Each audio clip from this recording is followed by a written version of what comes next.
Good Monday, everyone. Thanks for stopping by Garden State Weather and GardenStateWeather.blogspot.com, providing superior summer forecasting for the northern mid-Atlantic region 24 hours a day. This is the daily video forecast discussion to start off a very soupy, doopy, and rainy week on the way, and even tropical troubles lurking off the coast of Florida this morning, too. This is the video forecast discussion for Monday, the 30th of June, the last day of June 2014.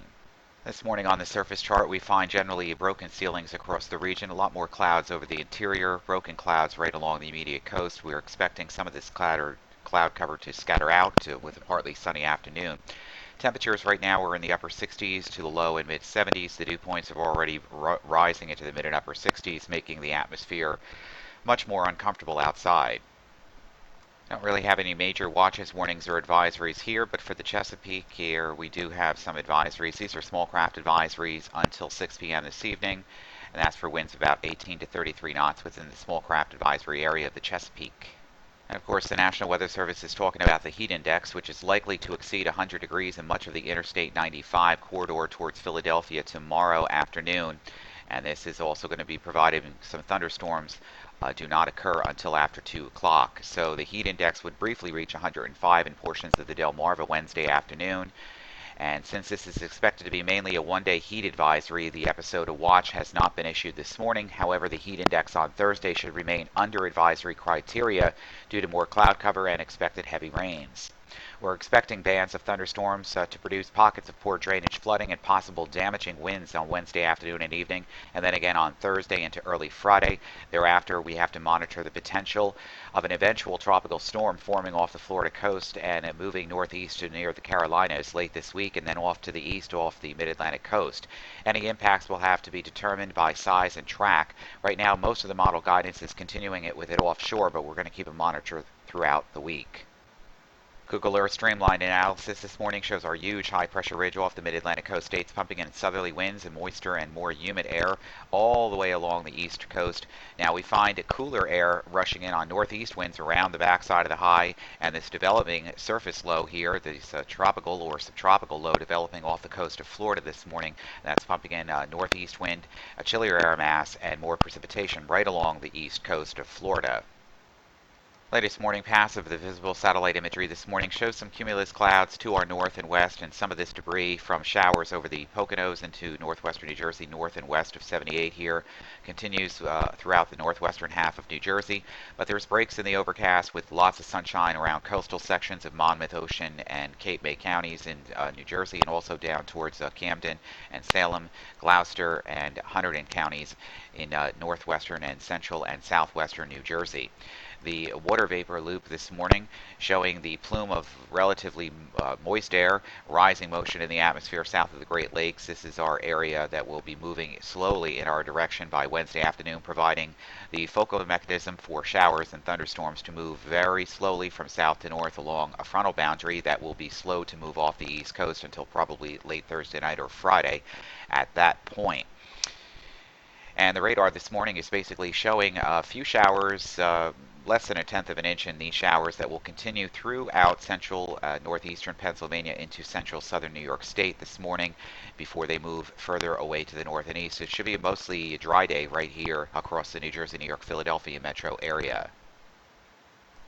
Pollen levels throughout the region Monday, Tuesday, Wednesday, Thursday, and Friday of this holiday week as we celebrate the 4th of July on Friday into the holiday weekend will be in the low to the medium side, and the predominant pollens are grasses. On the aviational weather deck this morning, we have the upper ridge across the region today, and this should lead to VFR conditions across the region as we're seeing on the map right now in all the greens. The only exception would be the possibility of a little pre-dawn fog at Millville, which is scoured out. And the temperature dew point spreads is decreasing, so that will keep it in there for now, but the winds are mostly south-southwest today at about 8 to 12 knots. Any precipitation that occurs today will be confined to the northwest away from the Tafts. No rain was mentioned in the terminal area forecast discussions for today. And this evening, mostly VFR conditions with an increase in clouds late overnight, and some lower visibilities may occur and some haze and mist across the region.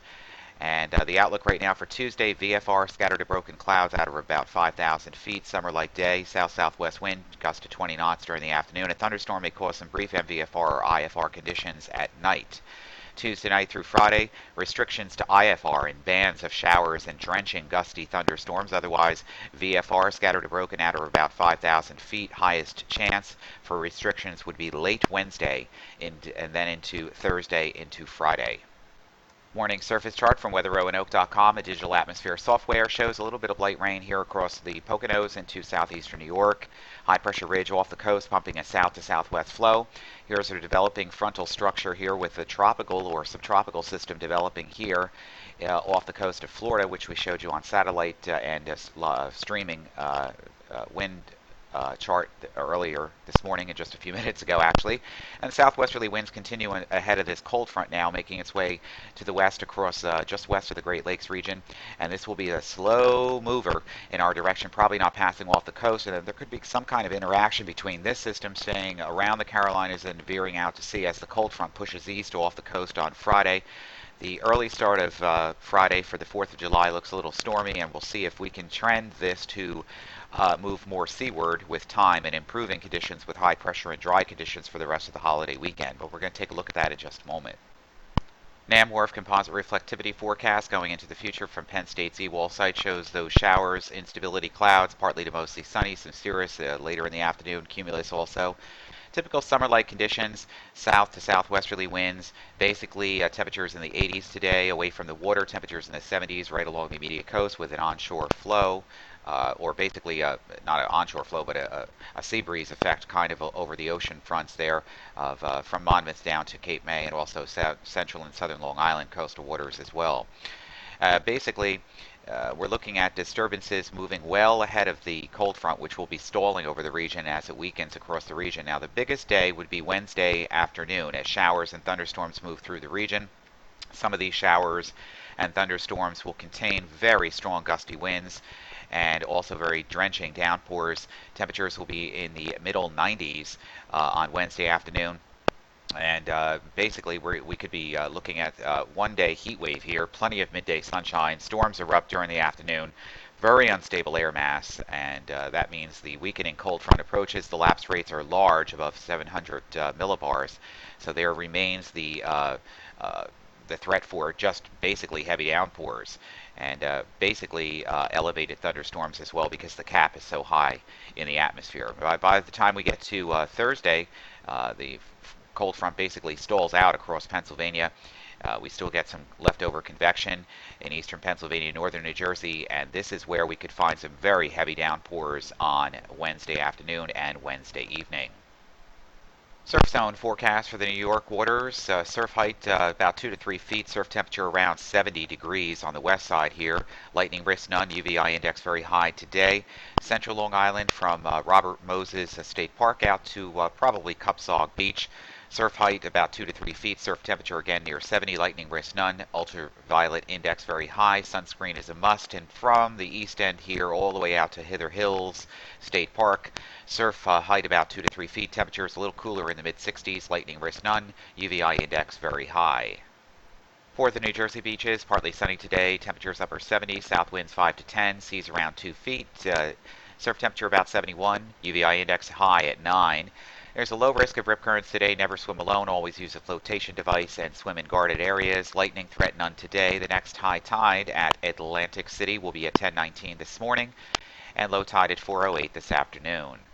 Active week ahead. Latest GFS model guidance showing a high pressure ridge over the top of us and offshore. A few disturbances here, and here comes our big upper low here across Hudson's Bay, south of Hudson's Bay, dragging a cold front slowly, but notice how the heights are so built up here across the eastern United States. The flow also being parallel to this is going to be a very slow mover. You can see our tropical disturbance here off the coast of Florida. Possibly being named. We'll have to wait and see if that happens at some point during this morning or today at all. And this front is slow to make it through the area. By the time we get to Wednesday, showers and thunderstorms will become more numerous again. They could be heavy downpours with some strong gusty winds and maybe possibly some flash flooding of poor drainage areas, some small streams and creeks, depending on the amount of rainfall as these storms train over the same regions during Wednesday afternoon and Wednesday night. The atmosphere is really moisture loaded. Precipitable water is basically above 2 inches.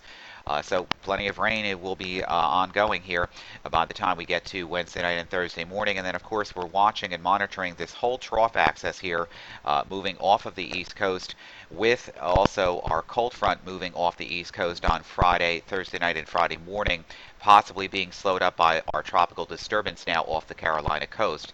Most of the model guidance, including the European model guidance, keeping this off the coast, but the GFS from this morning's run shows plenty of interaction between the polar stream and this tropical disturbance here off of the Virginia coast at that time.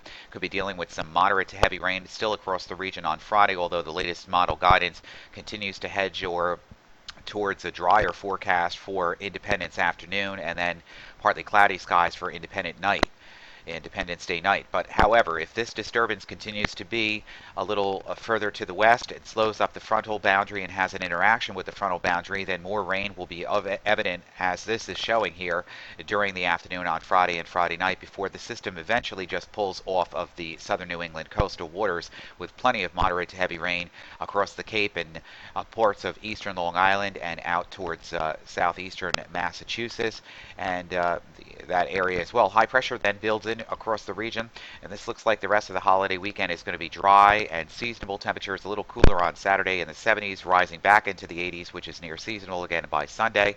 Another atmospheric polar disturbance with another building trough here. The fast-moving polar flow gets a trough axis getting going here by early next week. More showers and thunderstorms and a much more cooler air mass begin to invade once again. Here is the latest on the Invest 91L. This is as of 8 a.m. on Monday morning, June 30th. Right now, this is the ensemble spread showing where the greatest threat for landfall will be, and most of the model guidance is suggesting that it recurves off of the Carolina coast, maybe touching the Outer Banks here in two spots here, and then moving off into the Atlantic coastal waters away from the region by the next several days. Right now, it's about 28.6 degrees west, okay, and it's moving to 28.6 degrees north, 78.5 west, movement to the south-southwest at 5 miles an hour, maximum winds about 30 miles per hour. So, of course, we'll be monitoring the weather as closely this holiday week as you will be, too. For Garden State Weather and GardenStateWeather.blogspot.com, I'm forecaster Robert Smith. You make it a pleasant Monday, the last one of June 2014. Say goodbye to this month already, and welcome in July 1st, tomorrow, and a stormy week ahead. For Garden State Weather, I'm forecaster Robert Smith.